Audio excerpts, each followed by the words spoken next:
Selamat pagi sahabat pembelajar. Kita berjumpa kembali di seminar online yang diselenggarakan oleh Indonesia Belajar. Indonesia Belajar adalah sebuah media untuk belajar yang berisi motivasi, inspirasi, dan pengetahuan tentunya dari para narasumber terbaik di Indonesia. Hadir dalam platform mobile aplikasi yang sahabat pembelajar bisa langsung download ya di Google Play Store maupun di Apple App Store. Atau Anda juga bisa klik di website kita di indonesiabelajar.id ataupun melakukan follow pada Instagram kami di indonesia_belajar.id. Dan jangan lupa juga untuk melakukan follow pada Instagramnya Pak Halim @halimciang. Dan bagi Anda sahabat pembelajar yang memiliki Facebook, Anda juga boleh sekali untuk melakukan like pada Facebook fanpage kami di indonesiabelajar.id. Dan saya akan ingatkan juga kepada sahabat pembelajar yang belum masuk ke dalam grup WA, itu boleh sekali untuk memberikan nomor WA sahabat pembelajar di kolom komentar. Nanti kita akan langsung masukkan ke dalam WA grup karena materi kita hari ini juga akan di-share di sana. Dan perkenalkan sahabat pembelajar, nama saya Jessica yang akan memandu seminar online kita pagi hari ini. Dan seperti biasa ya, setiap hari Senin di tanggal genap kita menghadirkan seseorang yang luar biasa. Kita sudah sama-sama tahu beliau siapa. Beliau adalah Bapak Halim Ciang, salah satu founder of Ray Institute ya. Dan Center for Fitness Excellence, promotor hidup sehat yang bermisi mengajak, mengedukasi, dan mencerahkan sebanyak mungkin orang untuk hidup sehat lebih awal dalam upaya mewujudkan kualitas hidup lebih baik dan usia harapan hidup lebih lama. Tentunya beliau sudah hadir di tengah-tengah kita sapa terlebih dahulu. Selamat pagi Pak Halim. Selamat pagi Bu Jessica, selamat pagi Indonesia Belajar, selamat pagi juga sahabat pembelajar semua. Apa kabar Bu? Baik? Baik, semoga sehat selalu dan bahagia selalu ya Pak ya. Amin, makasih Bu. Gitu juga dengan para sahabat pembelajar. Oke, sahabat pembelajar dan juga Pak Halim, tema seminar online kita hari ini sangat menarik, yaitu adalah cek kesehatan rutin. Nah, memang cek kesehatan rutin ini memang hal yang direkomendasikan sebagai salah satu usaha pencegahan ya. Nah, benarkah dan bila iya, seberapa sering sih perlu dilakukan untuk cek kesehatan tersebut dan apa saja yang harus dicek? Dan apabila tidak, jawabannya tidak, lalu perlu berbuat apa untuk melakukan sebuah pencegahan tersebut? Nah, hari ini kita akan bahas bersama-sama dengan Pak Halim. Dan bagi Anda, jangan keluar dulu sampai kita benar-benar selesai. Dan bagi Anda yang ingin bertanya, Anda boleh langsung tulis saja pertanyaannya di kolom komentar. Nanti pada saat sesi tanya-jawab, kita akan satu persatu membahas pertanyaan-pertanyaan dari para sahabat pembelajar. Dan tanpa berlama-lama lagi ya, kita langsung aja bagaimana nih Pak Halim penjelasan mengenai cek kesehatan rutin. Silahkan Pak Halim. Baik, terima kasih Bu Jessica. Saya akan coba share screen ya. Jadi supaya ada struktur untuk yang kita bahas hari ini. Juga supaya sayanya ada draft atau struktur supaya saya bisa bahas lebih lengkap. Topiknya cek kesehatan rutin. Ya, kita selama ini sering banget mengatakan, oh saya perlu cek kesehatan rutin gitu ya. Dan kalau kita melihat sebenarnya apa sih yang menjadi goalnya ya, apa yang kita cari, kita coba lihat nih satu persatu. Nah, apa yang sebenarnya dicari saat kita melakukan cek kesehatan rutin tersebut? Kemudian nanti kita akan bahas juga apa landasan orang melakukannya. Dan yang ketiga adalah kembalinya ke jalan hidup yang sehat. Nah, yang sebenarnya dicari mungkin ini nih. Ya, ada 3 hal. Yang pertama adalah menilai berbagai fungsi dan sistem tubuh berdasarkan rentang normal yang telah ditentukan. Lalu yang kedua adalah adanya keyakinan bahwa kalau berada di rentang normal, berarti sudah sehat. Lalu yang ketiga, kalau di luar rentang normal, berarti deteksi dini ya yang patut disyukuri. Jadi, untung tahunya lebih awal, maksudnya seperti itu. Kemudian juga yang berikutnya berarti kalau sudah terdeteksi dini dan merasa kalau di luar rentang normal berarti sakit ya atau sudah mulai abnormal, maka harus ada intervensinya gitu. Nah, kita akan coba bahas satu persatu. Terutama 2 hal ini, menilai berbagai fungsi dan sistem berdasarkan rentang normal yang ditentukan. Pertanyaannya, siapa yang menentukan? gitu. Dan benarkah, apakah kalau di luar rentang normal berarti tidak sehat, dan kalau di dalam rentang normal berarti sudah sehat? Ya ini ya, berarti siapa yang menentukannya, bagaimana menentukannya, dan apakah normal itu di dalam rentang normal pasti sehat. Ini diambil dari buku panduan rentang normal ya, yang dibuat oleh Clinical and Laboratory Standards Institute, yang saya rasa berarti ini buku primbonnya semua laboratorium cek di seluruh dunia gitu ya. Dan buku ini mungkin sudah direvisi dan diterbitkan setidaknya ini yang paling baru di tahun 2010. Saya nggak tahu kalau memang ada yang baru lagi ya. Di sana di halaman 8 dalam buku tersebut ditulis, telah direkomendasikan bahwa referensi rentang normal dibangun dengan menyeleksi kelompok dalam jumlah yang secara statistik dianggap mencukupi, yaitu minimum 120 orang. Ya, jadi kalau orang sehat seolah-olah dicari, kita tentukan nih 120 orang yang sehat. Nah, menentukannya aja bagaimana kita nggak tahu. Gitu, karena ini kan untuk menentukan rentang sehat, gitu ya. Menentukan rentang sehat berarti belum ada asumsi apa-apa gitu. Lalu bagaimana mengasumsikan 120 orang yang terpilih itu nyata sehat adanya gitu ya. Sebagai subjek referensi sehat. Tetapi juga dicatat dalam panduan bahwa sehat itu adalah kondisi relatif yang tidak memiliki cukup definisi universal. Menentukan apa yang dianggap sehat menjadi masalah awal dalam setiap penelitian. Clear ya, di sini berarti bahwa di dalam pernyataan ini saja, rentang normal yang kita lihat, yang berada referensi setiap kali kita cek ya, mungkin setelah kita dapat hasil, biasa yang di tengah itu adalah hasil yang kita, yang kiri kan ini apa yang dicek, yang tengah adalah hasil yang kita miliki atau yang didapat oleh laboratorium akan kondisi kita, terus yang kanan itu adalah referensi rentangnya. Nah, referensi rentang itulah yang sedang kita bahas di sini ya. Dari pernyataan bukunya sendiri aja di halaman 8 menentukan bahwa nggak menjamin loh kalau Anda itu di normal berarti Anda sehat. Dan kalau Anda di luar normal berarti Anda tidak sehat gitu ya. Nah, jadi kemudian ada penelitian lagi di tahun 2018 ya, the normal range. It is not normal and it is not a range. Bahkan, dan ini adalah studi yang dimuat di Postgraduate Medical Journal ya. Jadi jurnal medisnya para S2 sarjana medicine ya, sarjana kedokteran.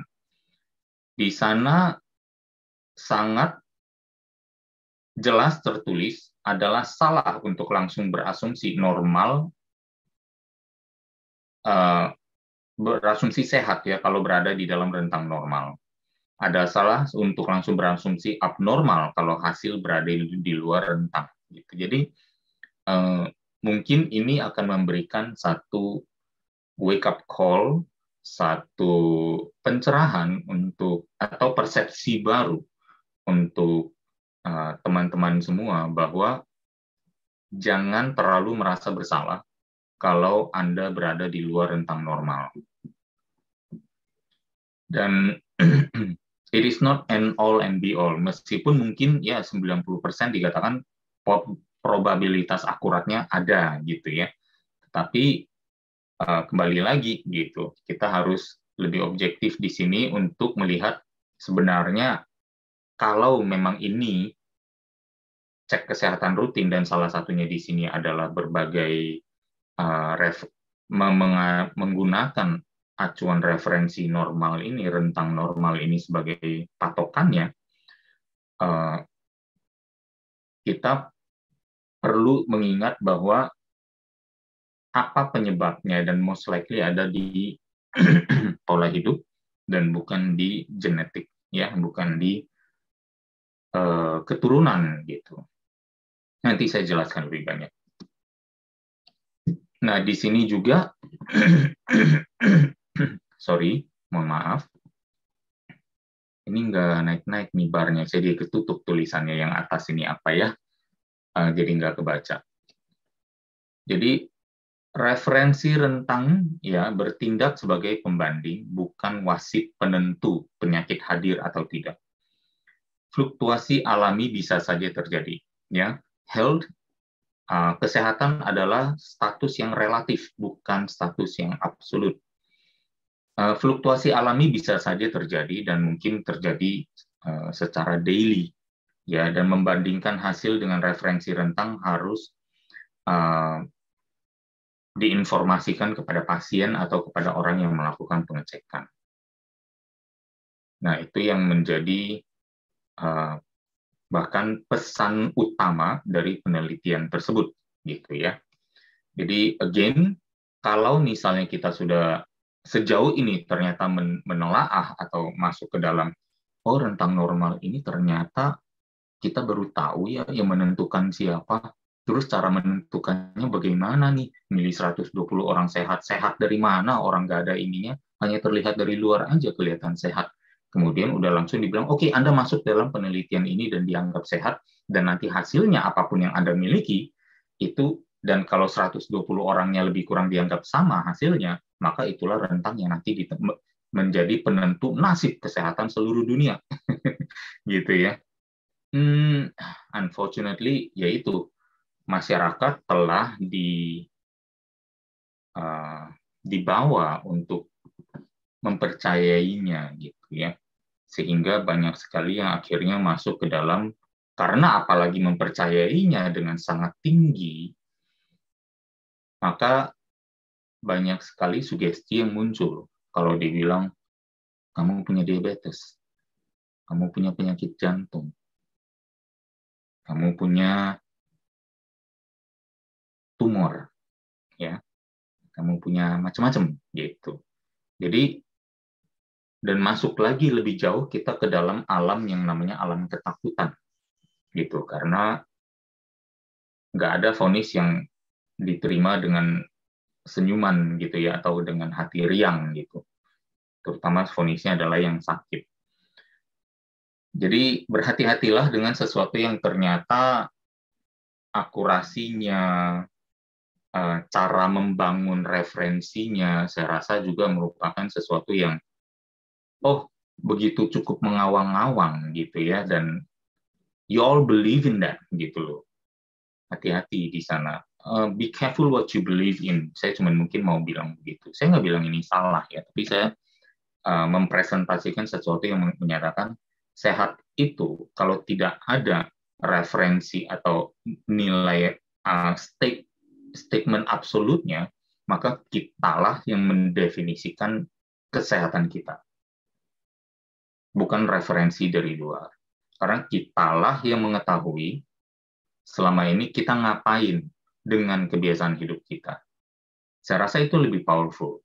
Jadi memiliki satu yang kita namakan health empowerment, yang kita namakan memberdayakan kesehatan kita sendiri, berarti pada saat yang sama juga kita memberdayakan kebiasaan hidup sehat untuk membangun kesehatan kita. Kita bukan memberdayakan check-up tersebut untuk membuat kita sehat. Apalagi yang dinamakan preventif.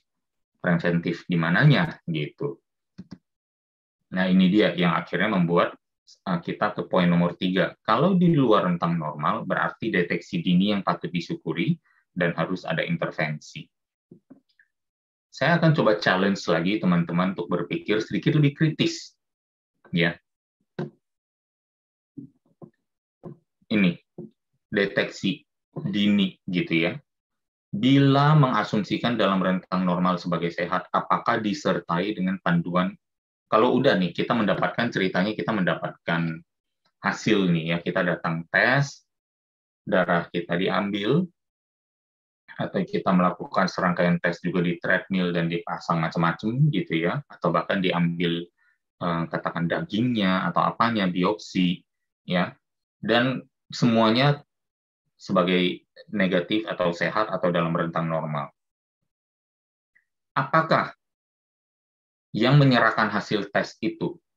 Apakah yang membacakan hasil tes tersebut? Yang menginterpretasikan hasil tes tersebut? Menyertai panduan gaya hidup yang sehat agar menjaganya selalu di rentang normal. Apakah, bahkan kita kalau misalnya tanya lagi, waktu kita datang ngecek itu, apa yang kita ini? Oh, saya berasa kayaknya hidup saya kurang sehat deh. Akhir-akhir ini saya mau ngecek, seberapa hancur saya, ibarat kebiasaan hidup saya itu, seberapa melencengnya, dan itu di tolok ukurnya dilihat dari angka. Ternyata angkanya normal. Oh, ternyata berarti saya belum melenceng-melenceng banget. Berarti saya biarkan aja.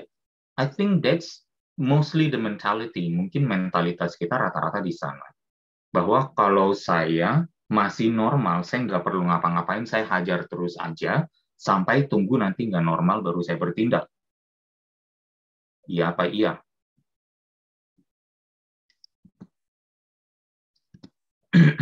Dan ini juga, ya, kalau di luar rentang normal berarti harus ada intervensi. Apa intervensi atau langkah yang direkomendasikan untuk membawa hasil tersebut untuk kembali ke rentang normal? A. Apakah menganalisa pola hidup untuk kemudian memperbaiki pola hidup tersebut, yang berarti dari akar penyebabnya?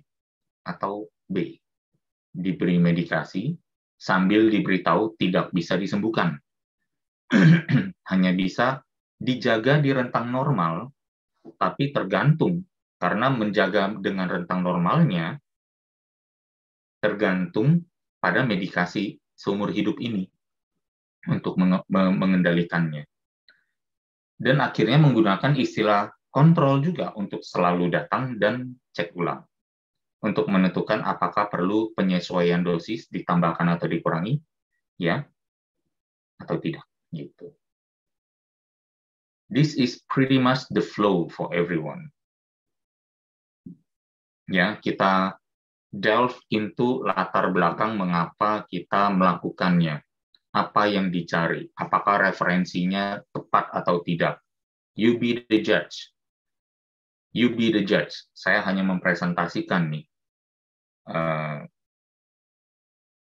scientific readings-nya, scientific findings-nya, bahwa para pembuat referensinya itu sendiri sudah mengakui gitu, tidak ada referensi universal. So why do we take it so seriously? Why do we think it's 100% accurate? Mengapa kita menganggap hal tersebut 100% akurat dan begitu serius? Padahal sebenarnya kalau kita mengetahui gaya hidup kita, kalau kita udah tahu melenceng, udah nggak perlu dites, udah pasti ada yang salah. Kesehatan kita udah terkuras. Dan kalau kita sudah melakukan hal-hal yang baik, seperti yang saya sering bilang ya di fitness, jalankan perintahnya, hindari larangannya. Ya, hampir sama nih dengan agama, mohon maaf ya, tapi kita misalnya bahas di situ. Jalankan perintahnya, ayo hidup sehat, tambah kebiasaan sehat, olahraga teratur, pola makan yang baik. Oh, intermittent fasting bagus, karena banyak penelitian ilmiah menemukan bagusnya secara saintifik maupun secara religi, gitu ya.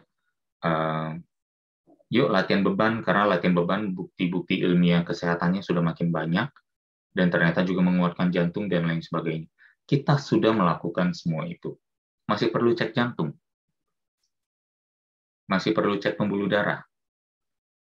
Dan terutama kita udah istirahat teratur, tidurnya normal, kita mengetahui bahwa kurang tidur itu bisa mempengaruhi gula darah, dan ternyata kita tidurnya teratur, harus cek gula darah lagi. Gitu loh maksudnya. Itu saya rasa menjadi patokan yang jauh-jauh lebih akurat, karena we know, beyond the shadow of doubt. Ya, karena yang paling mengerti pola hidup kita adalah diri kita sendiri, bukan orang yang baru membaca hasil cek itu. Orang yang baru baca hasil cek itu juga kita baru ketemu mungkin 3 menit, 5 menit. Dia tahu apa dengan kehidupan kita. Gitu loh maksudnya. We have put a lot of trust into a stranger, a total stranger. But you lack your own self-trust. Anda melakukan itu, padahal udah tahu pola hidup Anda seperti apa, itu namanya lacking, kekurangan kepercayaan diri. Apa landasan orang melakukannya? Takut akan sakit. Deteksi dini untuk penanganan dini. Also known as jaga-jaga just in case. Ya, takut ketahuan pas udah parah. Nah, ini semua dalam satu paket nih. Ya, I'm sorry, saya tertawa karena saya lucu sama satu paketnya gitu, bukannya menertawakan orang yang melakukannya. Ya, ketakutan akan sakit.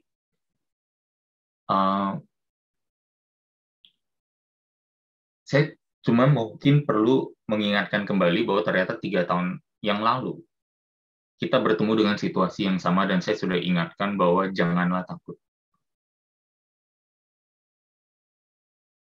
Ya, karena ketakutan lebih membunuh dan lebih mematikan daripada penyakit itu sendiri.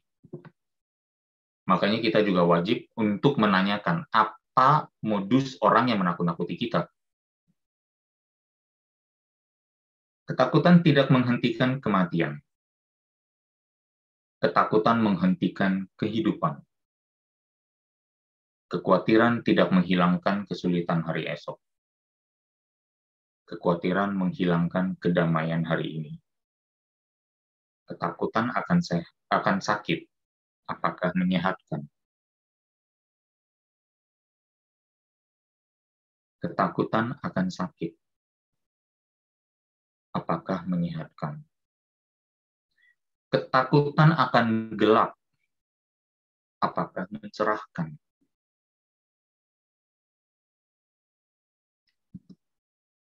Dan dampak dari ketakutan dan kecemasan. University of Minnesota, ya, ada divisi psikologisnya, ya. Center for Spiritual and Healing. Ya, ada artikelnya di sana menyatakan berbagai, ada 9 impact dari fear and anxiety. Fear, ketakutan, anxiety, kecemasan. 1, melemahnya daya tahan tubuh. 2, munculnya masalah pencernaan. Masalah pencernaan berhubungan dengan gut microbiome. Gut microbiome kita atau mikrobioma atau ekosistem bakteria di dalam saluran pencernaan kita sering dinamakan 70% dari daya tahan tubuh kita, 70% dari kekebalan tubuh kita, dan juga otak kedua manusia. Masalah muncul di sana juga. Penuaan dini. Jadi pelemahan daya tahan tubuhnya menjadi 2 nih. 1 dari otak pertama, masalah nomor 2 di pencernaan berarti di otak kedua. Penuaan dini, kematian prematur, kerancuan ingatan, kerusakan pada hipokampus yang mengantarkan kepada demensia dan Alzheimer. Kesalahan dalam menilai secara objektif. Kesalahan dalam mengambil keputusan. When you are in fear, waktu Anda ketakutan, when you are anxious, waktu Anda mengalami kecemasan, Anda lebih mungkin mengambil keputusan yang salah. Ingat, dalam ketakutan dan kecemasan 3 tahun yang lalu, keputusan apa yang kita ambil? Benar atau salah? Ya, memburuknya kesehatan mental dan menjadi depresi. Kira-kira ada yang sehat nggak dari 9 hal tersebut? Kira-kira dari 9 hal tersebut ada yang ingin kita pelihara nggak atau kita dekatkan dalam kehidupan kita? Honestly, ceritanya di bahasa hari ini adalah jujurly. Coba jawab. Karena inilah yang menjadi base, menjadi landasan orang melakukannya. Takut sakit. Kenapa nggak kepikiran saya begitu mencintai, begitu senang, begitu mensyukuri akan kesehatan? Kalau orang yang takut sakit mengambil keputusan ini, Berarti keputusan untuk melakukan rutin check up itu adalah apa? Keputusan yang kira-kira berpotensi tepat atau tidak. Kita lihat di nomor 8-nya aja. Mungkin saya sangat opinionated di sini ya. Saya mungkin memiliki opini saya sendiri, tapi inilah sudut pandang seorang physical culturist saya presentasikan di sini. Dan karena yang saya khawatirkan adalah dua hal, ketidaktahuan yang banyak, kemudian dari yang sedikit yang diketahui itu adalah hal-hal yang keliru. Dan disitulah masyarakat kita berada sekarang. Almost 100%, hampir 100% masyarakat kita ada di dalam itu.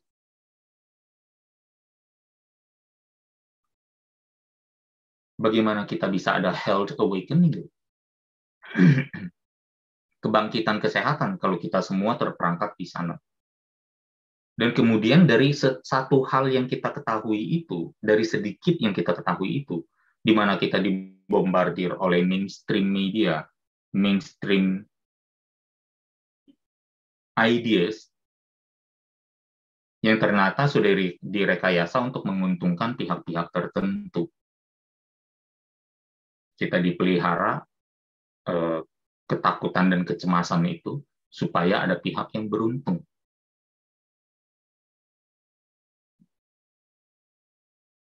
Think about it. Dan kemudian dari situ merasa dirinya paling benar pula.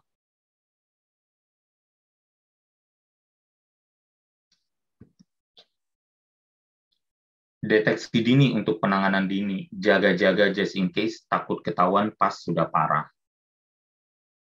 Saya mau bertanya jadinya, adakah keselarasan antara memelihara ketakutan dengan membangun kesehatan yang lebih baik? Di mana ada unsur pencegahan dininya? Apa sih definisi pencegahan? Setahu saya, mohon maaf kalau saya salah dengan pengetahuan yang terbatas. Pencegahan itu adalah menjaga sesuatu dari tidak terjadi sama sekali.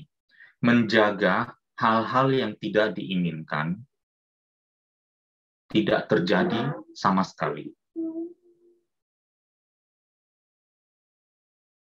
Nah, kalau kita tidak melakukan apapun, dan kita udah tahu kita melenceng selama ini, lalu kita melakukan rutin cek kesehatan, dan ternyata angka kita normal, dan dari angka normal itu kita merasa, oh berarti gue nggak melenceng-melenceng banget nih. Gue lanjutin aja pola hidup gue seperti ini. Karena dari pola hidup ini menghasilkan kenormalan. Dan melenceng itulah yang akan dilakukan terus. Tanpa disadari melenceng itu menguras kesehatan sampai di satu titik, ketahuan dia baru bilang, oh iya, saya salah.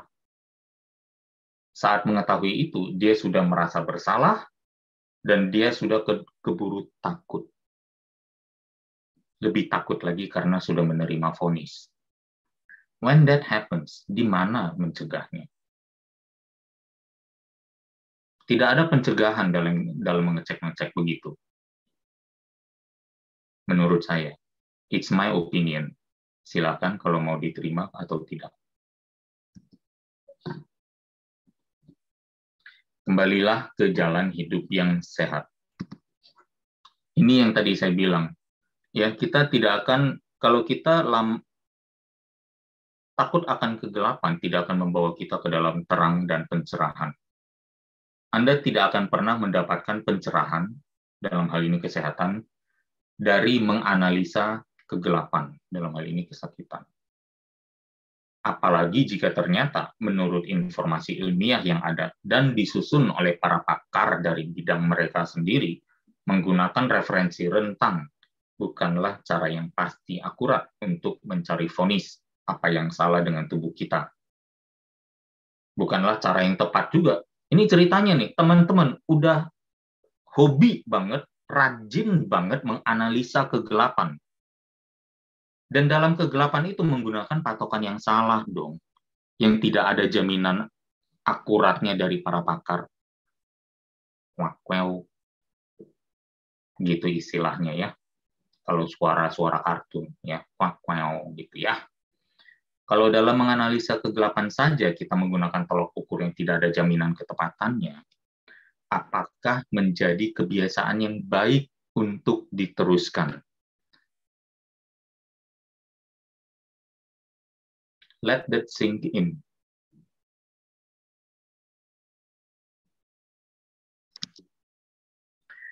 Ini saya mengambil contoh, ini slide yang saya buat ya. Ceritanya pohon ini udah mau mati ya.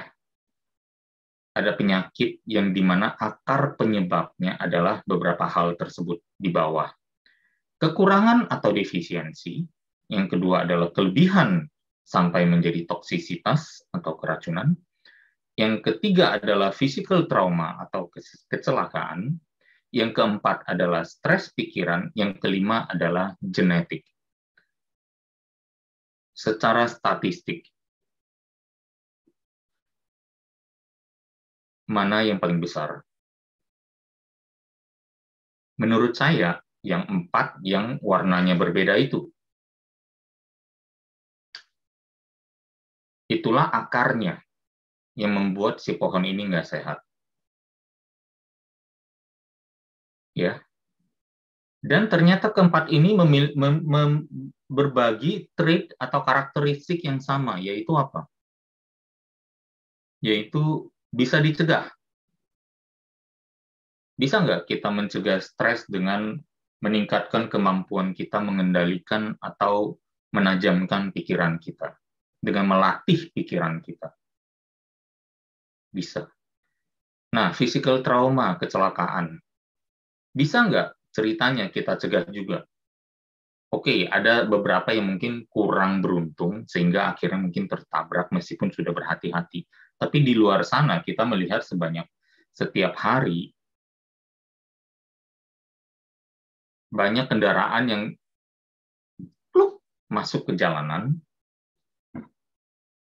semuanya terjadi nggak yang namanya tabrakan, kecelakaan, dan segala macam? Enggak tuh.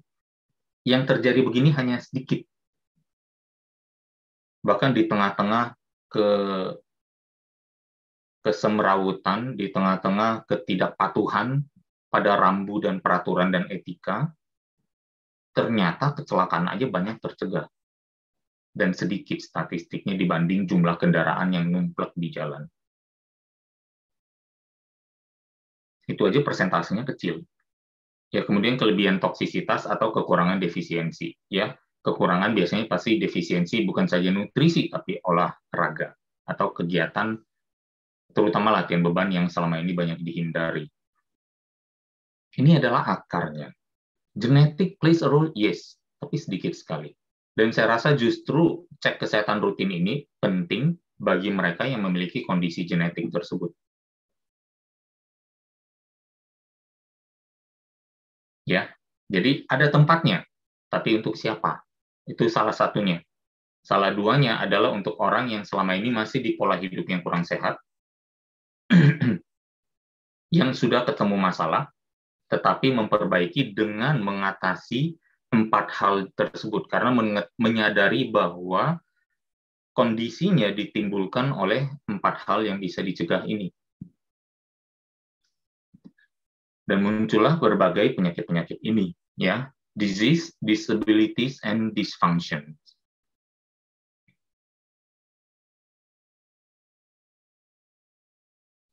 Dan ternyata karena 95% dari penyakit-penyakit di atas adalah preventable dan bisa dicegah melalui pola hidup sehat.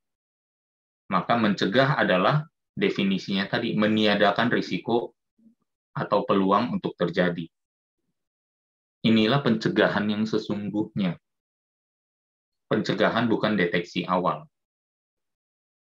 Mencegah adalah yakin bahwa kita sudah menjalankan hal yang tepat sehingga kita tidak perlu lagi melakukan pengecekan. sehingga kita tidak perlu lagi mendeteksi awal. Barulah dari sana, pohon tersebut bisa hidup lagi dan bisa berbuah bagi manusia lain. Ini yang saya bilang. Ya, ada dua jalan, satu menuju sakit, satu menuju sehat. Nah, bila seseorang ada di jalan menuju sakit, kemudian dia sadar bahwa ternyata hasil ceknya itu, ini mengasumsikan bahwa hasil cek adalah akurat ya. Dia sadar bahwa hasil ceknya disebabkan oleh kebiasaan hidup yang jelek. Dia memutuskan untuk tidak mengambil medikasi, tapi menanganinya langsung di akar. Tidak hanya di gejalanya, tapi mengatasinya di akar penyebabnya.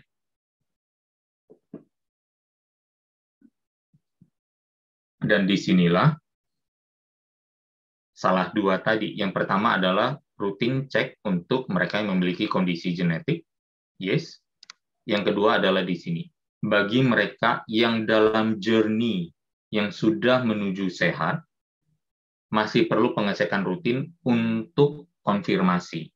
Tapi seiring angkanya semakin bagus, ada self-discovery di sini, ada pembuktian dengan diri sendiri, ya.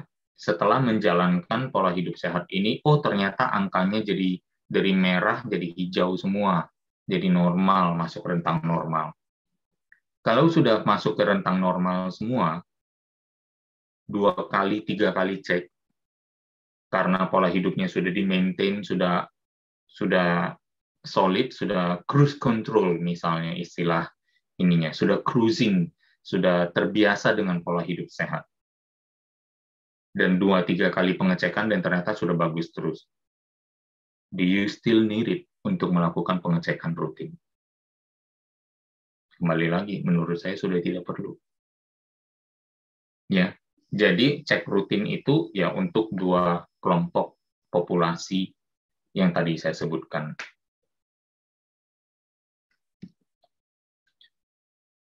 Saya akan mencoba menutup dengan 3 slide terakhir ini, ya. Fear weakens you, ketakutan melemahkanmu, keberanian menguatkanmu, tetapi cinta kasih membuatmu tak terkalahkan. Jangan pernah takut akan sakit. Beranilah menambah kebiasaan hidup sehat, dan beranilah menghentikan kebiasaan yang tidak sehat. Karena Anda tak terkalahkan saat Anda mengasihi diri Anda sendiri.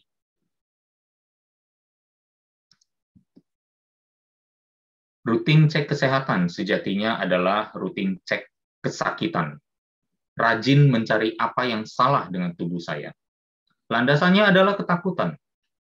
Adalah keliru untuk menyebut pencegahan. Kalau belum ada yang salah, syukurlah. Dan tidak perlu bertindak apa-apa. Kalau sudah ada, barulah panik. Dan ingin kembalikan ke rentang normal sesegera atau seinstan mungkin. Umumnya dengan meminta daftar medikasi untuk dikonsumsi. Pastikan kita tidak masuk dalam pola pikir, mindset, dan landasan seperti itu.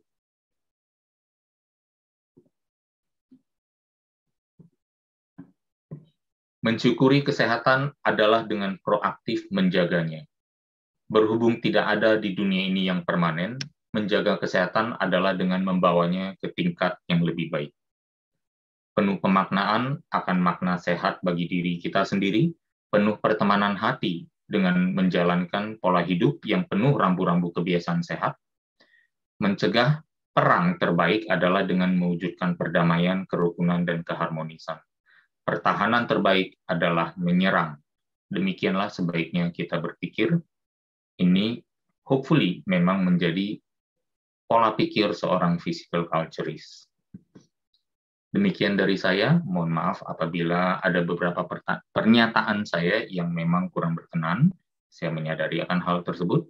Semoga berkenan adanya dalam dan bermanfaat adanya dalam presentasi hari ini. Saya kembalikan lagi ke Bu Jessica. Terima kasih.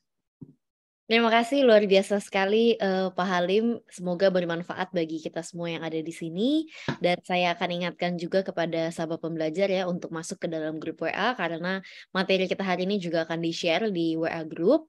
Dan nanti juga kita akan masukkan ke dalam YouTube-nya Indonesia Belajar Official. Jadi bisa direka ulang apabila mau di-share ke saudara ataupun ke teman-teman, itu juga bisa dari YouTube-nya Indonesia Belajar. Dan saya akan ingatkan juga untuk melakukan subscribe ya di YouTube-nya Pak Halim. Nah, ini kita akan mulai sesi tanya jawabnya. Mungkin sahabat pembelajar yang ingin bertanya silahkan saja langsung tulis di kolom komentar. Ini kebetulan sudah ada satu pertanyaan dari Ibu atau Bapak Putih Intan. Coach mau tanya, ini ada saudara yang karena gaya hidup itu suka ngopi-ngopi, nongkrong-nongkrong sama teman-temannya. Setiap hari seperti kecanduan minum kopi, sampai dia jadi sulit tidur dan kena insomnia yang akut. Dan pada akhirnya dia, kata dokter, kena skizofrenia. Karena syaraf otaknya itu jadi banyak gangguan. Jadi dirujuk ke dokter psikiater, sekarang dia sudah jauh lebih baik karena saya suruh ikutan nge-gym. Yang mau saya tanyakan adalah, apakah penyakit seperti ini dengan mengubah pola hidup, pola gerak, dan pola makan itu bisa disembuhkan secara total? Terima kasih Ibu Putih, mungkin silahkan Pak Halim apabila ingin menjawab, silahkan. Ya, baik. Makasih Bu Jessica, makasih Bu Putih Intan. Saya rasa jawabannya sudah ada di pertanyaan Bu Putih sendiri ya, bukan pertanyaan, di kalimat-kalimat awal ya, bahwa ternyata suka dengan minum kopi sehingga syarafnya mengalami overstimulasi. Kemudian dari overstimulasi yang kronis mungkin bertahun-tahun, sehingga muncullah mungkin beberapa gejala yang akhirnya mengarahkan dokter tersebut untuk menyebutnya sebagai skizofrenia. Sebagai penyakit mental mungkin ya. Menurut saya jawabannya sudah ada di sana. Coba dihentikan atau dikurangi konsumsi kopinya, ya, dan kopinya juga apakah kopi yang ceritanya nih, ya kan ada banyak teori mengatakan kopinya harus dari kopi biji yang tidak diberi aroma, ya, yang memang alami langsung dari kebunnya, yang organik, dan lain sebagainya, untuk memastikan bahwa kopi tersebut tidak mengalami tambahan essence meskipun sudah dari bijinya gitu ya. Apalagi ini yang kopi bubuk yang ceritanya bungkusan yang kita nggak tahu nih, ternyata sudah diberi aroma-aroma tertentu lagi gitu. Jadi yang ternyata nanti overexposure dari aroma-aroma makanan buatan yang juga ternyata mungkin bisa memperburuk keadaan gitu. Saya rasa mungkin, it's as simple as detoxifying your body from those substance gitu.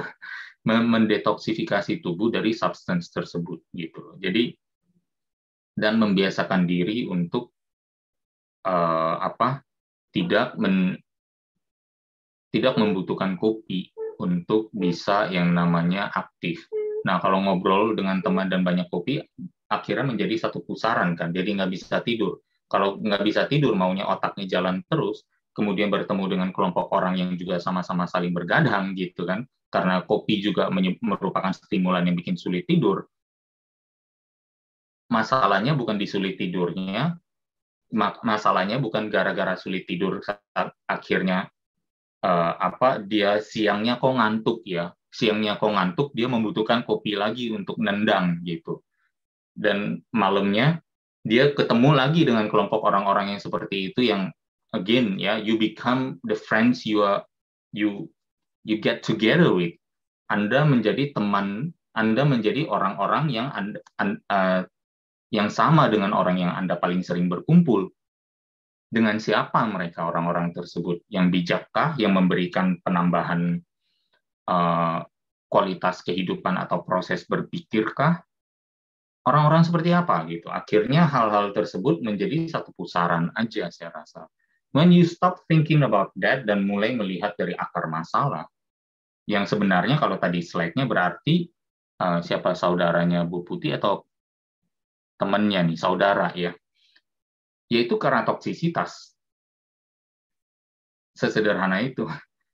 Ya, dan perbaiki aja. Kalau kemudian menjadi pertanyaannya di bawah, apakah dengan memperbaiki pola hidup, pola gerak, dan pola makan bisa disembuhkan secara total? I believe so. 100%, 1000%. Kira-kira seperti itu, Bu Putih. Semoga terjawab. Terima kasih jawabannya Pak Halim, Bu Putih. Semoga terjawab. Apabila masih ada pertanyaan, boleh silahkan ya Bu Putih tulis saja di kolom komentar. Ini juga sudah ada tambahan dari Ibu Naomi, saya akan bacakan. Bisa Mbak, saya dulu pernah didiagnosis skizoafektif. Sekarang nggak pernah kambuh lagi sejak ganti pola hidup sehat. Memang musuhnya mental illness itu tuh kopi. Dan saya jarang banget minum kopi. Ya. Terima kasih Ibu Naomi atas tambahannya ya. Nah, ini juga sudah ada dari Bu Rosalia, saya akan bacakan.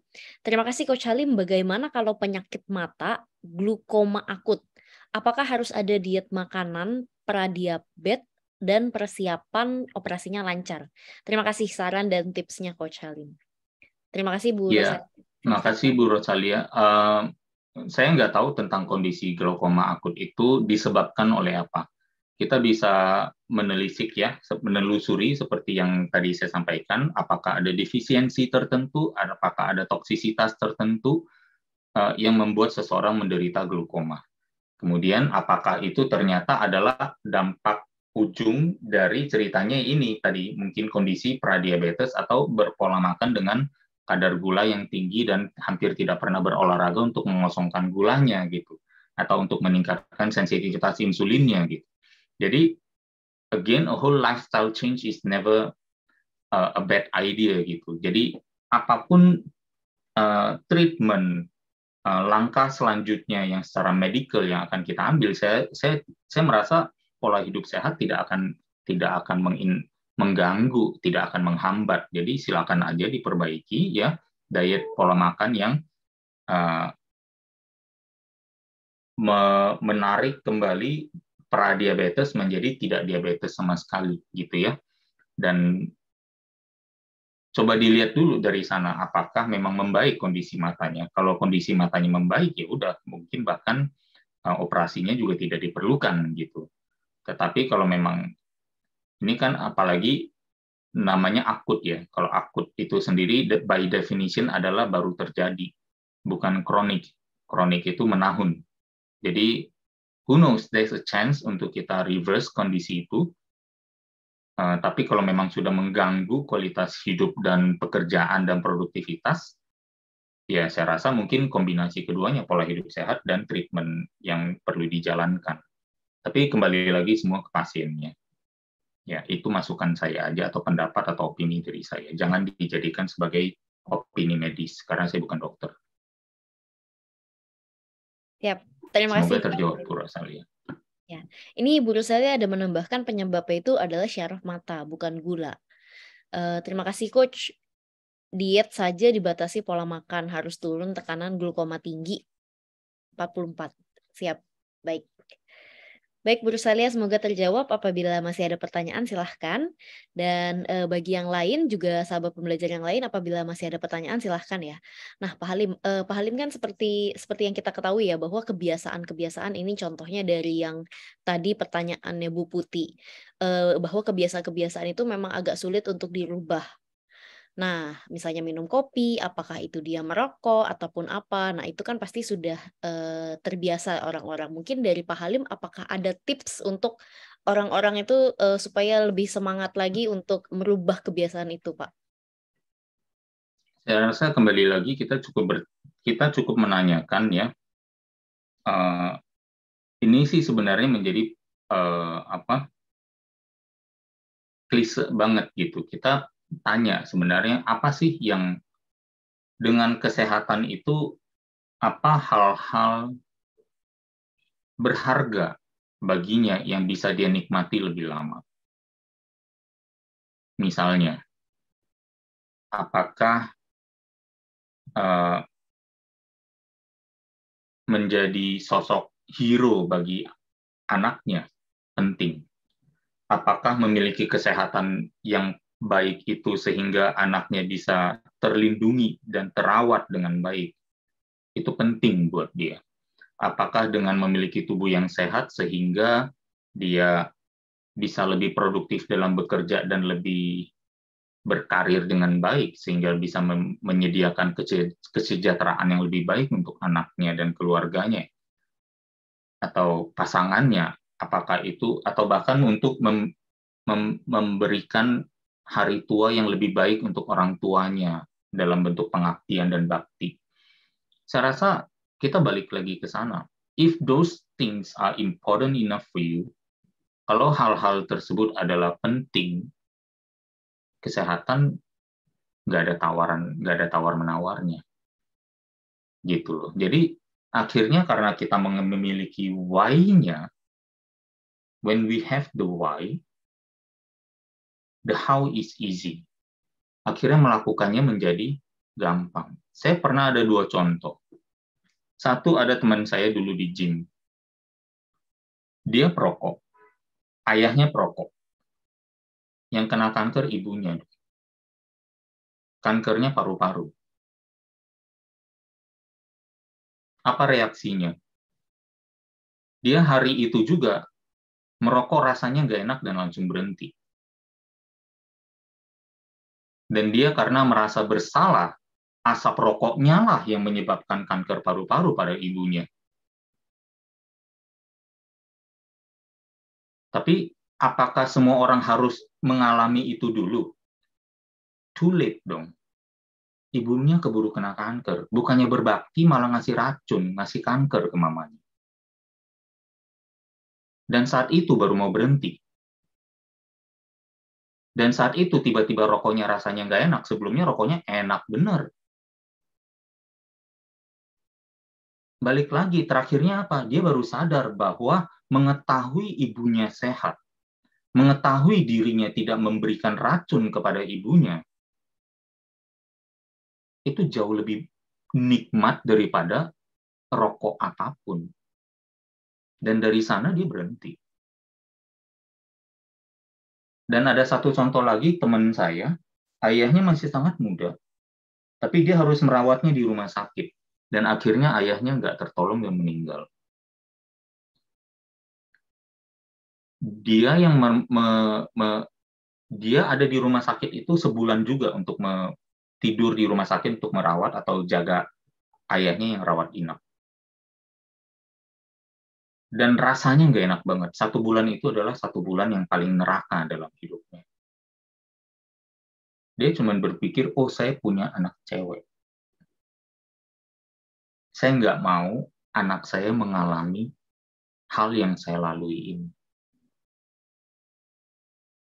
Berolahraga, mengatur makan, ternyata tiba-tiba jadi hal yang mudah. Itu kembali lagi kepada asosiasi kita aja. Mencari nikmat, menghindari sengsara. Kita semua manusia pasti melakukan hal itu. Tapi asosiasi mencari nikmat kita di mana? Rokok?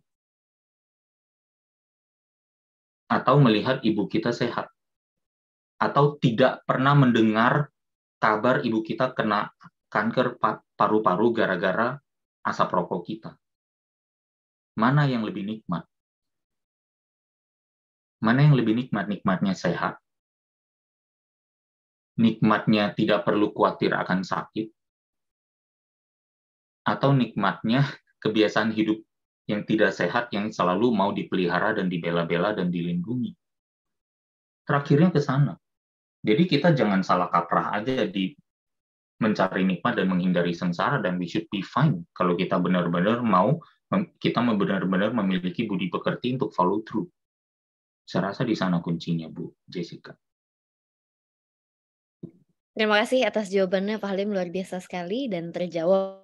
Nah, ini juga sudah ada pertanyaan dari Ibu Arni Afiah atau Ibu Fani. Coach, rekomendasi untuk rutin cek kesehatan ini idealnya berapa lama sekali ya? Jika kita merasa baik-baik saja atau tidak ada keluhan, apakah cek rutinnya itu sama seperti yang punya gejala atau keluhan? Terima kasih Bu Fani atas pertanyaannya. Silahkan Pak Halim. Silakan kalau mau ngecek ya untuk mengkonfirmasi apabila mau percaya pada acuan tersebut. Ya. Dan kalau sudah terkonfirmasi dan kita melihat ternyata pola hidup kita masih banyak yang bisa diperbaiki, dan kita memperbaikinya terus-menerus, kalau kita lihat nggak, mungkin tadi Bu Fani nggak melihat slide yang terakhir itu. Ada jalan menuju ke kiri dan ke kanan. Yang ke kiri itu adalah ke sakit, yang ke kanan adalah ke sehat. Kalau kita sudah berjalan lancar, lurus, ke arah yang sehat, perlukah kita cek lagi? Itu bukan cek kesehatan, itu kan cek kesakitan. Kalau kita sudah menuju sehat dan sudah ada di domain sehat, ngapain kita cek kita sakit atau tidak? Gitu. Ya, buat saya sih seperti itu.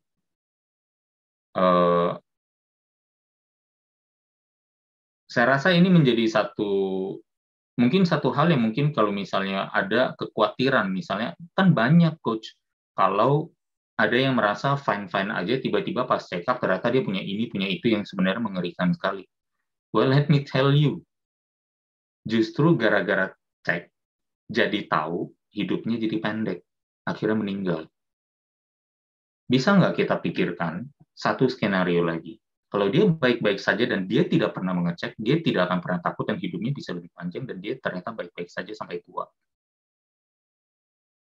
Bisa juga. Gitu. Jadi manfaat nggak ngecek itu saya rasa jauh lebih banyak.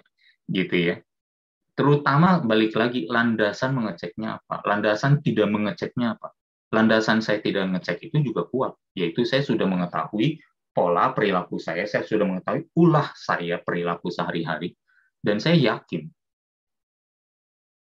karena saya menjalankan dengan senang hati, tidak ada paksaan, tidak ada seorang pun yang memaksa saya untuk berolahraga, tidak ada seorang pun yang memaksa saya untuk berpola makan lebih sehat, tidak ada seorang pun yang memaksa saya untuk tidur lebih cukup dan lebih awal. Nggak ada, saya melakukan dengan senang hati. Di saat saya mengetahui itu, and I know for sure, ya, saya rasa nggak ada ketakutan. Kalau nggak ada ketakutan, ngapain saya mengambil perilaku orang-orang takut? Itu maksudnya. Ya, tapi hati-hatilah. Kita ada yang pernah bilang mungkin ya, karena kita terlalu lama, terlalu kronis. Justru kronisnya ini dalam masyarakat kita adalah kita terlalu lama ditakut-takuti, mudah untuk ditakut-takuti, mudah untuk dicuci otak, mudah untuk digiring pendapatnya oleh orang-orang yang dengan mudahnya menempatkan diri sebagai expert, lalu menggiring opini mereka. Saya mungkin di sini juga menggiring opini, tapi setidaknya saya di sini dalam konteks,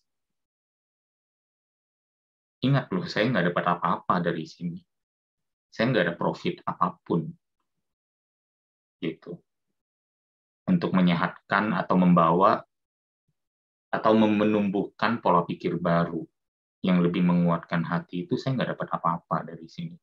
Jadi at least teman-teman sahabat pembelajar di sini mengerti saya nggak ada modus apa-apa, nggak ada modus profit di sini. Gitu ya. Jadi bukannya saya ngomong gitu karena saya dirugikan oleh kegiatan rutin cek kesehatan, silakan kalau mau ngecek kembali lagi. Ya, tapi hati-hati dengan pola pikir atau landasan tadi. Sudah benar belum landasan dalam melakukan pengecekan, gitu. Kira-kira demikian dari saya. Semoga terjawab. Terima kasih Pak Halim atas jawabannya. Ibu Fani semoga terjawab. Nah, kita lanjut lagi. Ini ada dari Bu Putih. Makasih banyak Coach. Saya jadi bisa terus menyemangati orang-orang yang katanya ikutan gaya hidup milenial tapi mudah banget stres. Nge-gym termasuk solusi penyembuhan banyak penyakit dalam tubuh. Siap. Terima kasih Bu Putih atas komentarnya ya. Nah, ini juga ada dari Bu Adela. Jangankan latihan beban, bergerak saja itu kurang. Situasi dan kondisi kehidupan kita menyulitkan kita untuk banyak bergerak. Kalau seperti saya di sini, untuk keluar rumah aja tuh sulit. Banyak istri dari rekan kerja suami yang mengalami obesitas, autoimun disease, dan juga sulit hamil. Di rumah sakit sini bagian obesity dan juga fertility itu laris manis. Biasanya saya sarankan untuk mulai latihan beban dan banyak gerak. Tapi ya itu, pada nggak percaya dan memang tidak mudah untuk rutin latihan beban dan banyak bergerak jika di rumah saja hampir 24/7.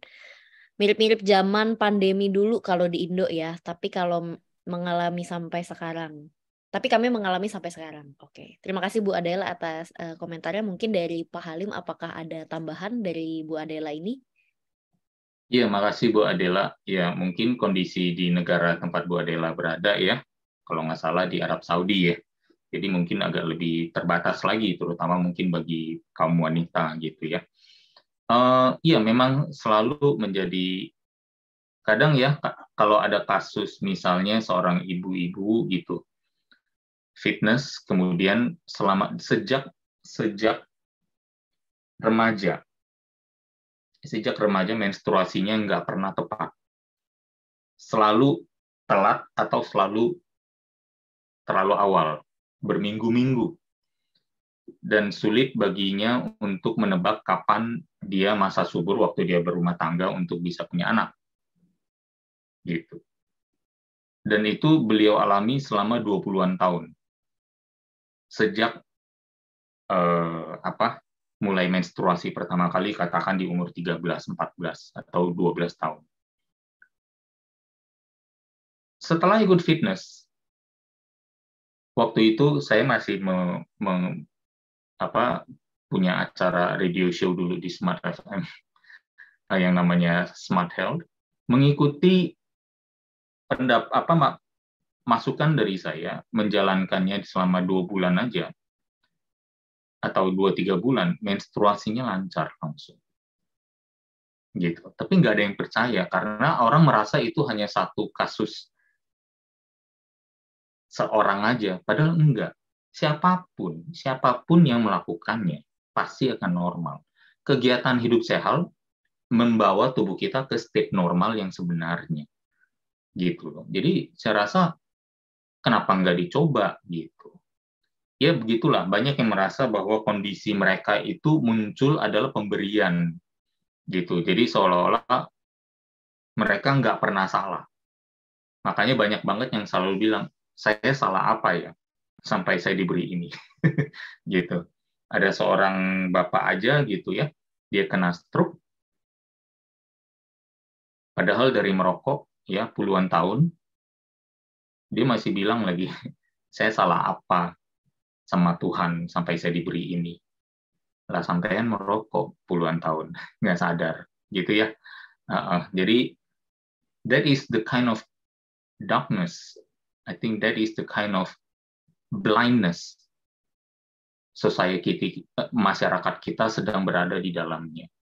Dan hopefully kegiatan-kegiatan seperti yang kita lakukan ini memberikan spark pencerahan yang terang, yang mencerahkan, dan menarik orang untuk lebih banyak lagi mau mencerahkan hidup mereka semua dan sekitarnya. Makasih Bu Adela sudah meneruskan multi-level marketing kesehatan.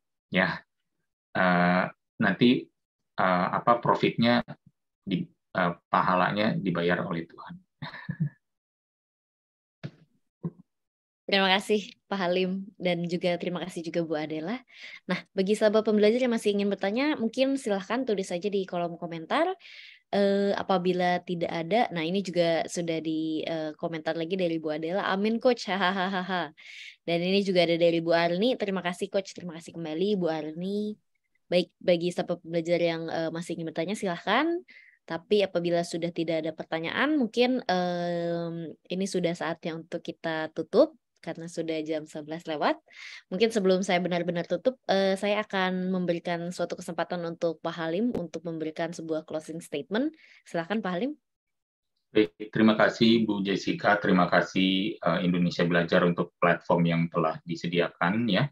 Dan juga terima kasih sahabat pembelajar sudah selalu hadir ya untuk menemani. Mohon maaf juga di grup kemarin saya belum sempat membalas, ada ratusan chat gitu ya, nanti saya akan coba balas satu persatu. Lebih kepada memang kita cobalah memperbaiki dari akarnya, kita lihat self-correction, secara jujur melihat pola hidup kita sudah sampai mana, dan selalu bertanya, apa yang bisa saya perbaiki, atau apa yang bisa saya tingkatkan lagi. Karena seperti yang Anthony Robbins sering katakan ya, atau banyak guru-guru self-development mengatakan, kualitas hidup kita adalah kualitas dari pertanyaan kita, interpersonal communication kita. Pertanyaan kita ke diri sendiri, dan seberapa jujur kita menjawabnya. Gitu. Kualitas hidup kita dan kesehatan kita ternyata mendukung kualitas hidup kita juga. Jadi sudah it goes without saying bahwa kualitas kesehatan kita juga bisa lebih baik kalau kita melakukan intrapersonal communication ke dalam diri yang lebih baik. Apa yang bisa saya lakukan untuk menjadi lebih sehat? Apa yang bisa saya lakukan? Dan dari kelakuan itu jadi kebiasaan. Dan kemudian apa yang bisa saya tingkatkan? Berarti apa? Raise your standards. Jangan hanya berpuas di sini, tingkatkan terus standarnya. Tingkatkan terus standarnya, tapi karena dijalankan hari demi hari, dan standarnya selalu dievaluasi dan di-reset dengan standar yang baru yang lebih tinggi, akhirnya Anda menjadi luar biasa sehat. Dan luar biasa itu adalah kebiasaan Anda. Luar biasa bagi mereka yang pemula di bawah dan melihat ke atas seberapa jauh Anda sudah menjalankan journey ini dan menjadi inspirasi. Jadi cerita inspirasi itu hanya berdasarkan dari itu. Kita tanyakan kepada seorang Aderai, Anda luar biasa. Dan Aderai akan mengatakan apa? Enggak, saya biasa-biasa saja. Karena dia menerapkan standar untuk dirinya sendiri tinggi, dan itulah kebiasaannya. Itulah biasanya dia. Makanya dia merasa biasa-biasa. Dan bagi kita melihat beliau, sungguh luar biasa. Gitu. Jadi ada peluang dan kesempatan untuk menjadi luar biasa sehat juga, sehingga kita tidak perlu tergantung untuk mendapatkan afirmasi, mendapatkan konfirmasi, Anda sehat loh melalui secari kertas ujian itu. Gitu ya.